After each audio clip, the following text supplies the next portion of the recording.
three things that I would recommend, that because I've traveled to about 35 different countries, and there are some things in China that I didn't know that were more difficult than traveling in other countries, because all those things could have been fixed if I had known about them beforehand. And one was the payment, that I could never get my Alipay to work. So obviously, as a grown man, I don't like not being able to have money.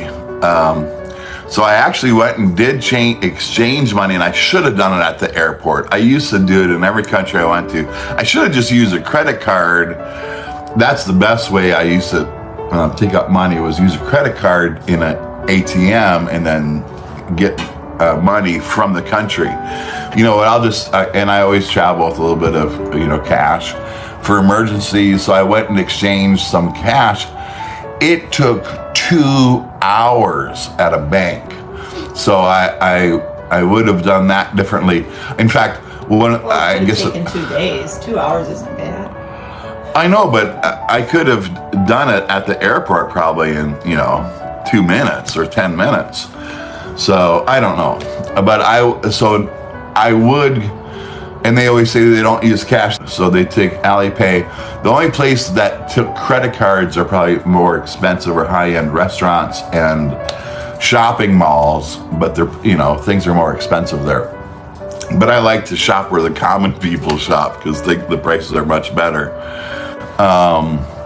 Here's the other thing. I got a Chinese phone number, and then so my American numbers didn't work. So the bank would always say to me, hey, and also I got a new phone, because this phone is locked, and so I couldn't use the Chinese card. So I borrowed from a lady at my church, borrowed me her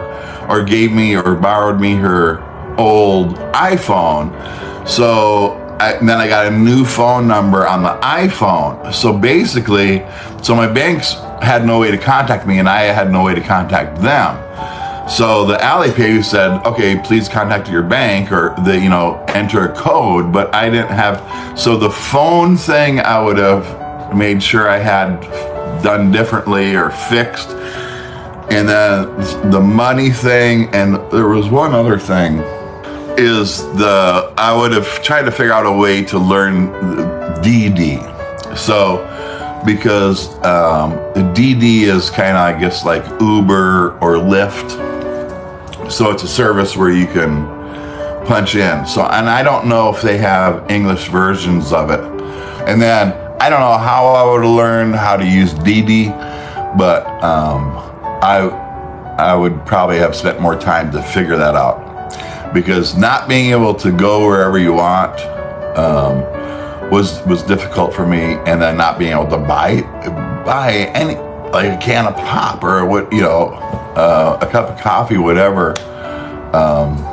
Those are the two things I would have done. I would have had some cash on me, and I would have tried to figure out how to do the Alipay and WeChat, and that's the third thing. I would have made sure my phones could work in China. So those are three things that I never had a problem with in any other country.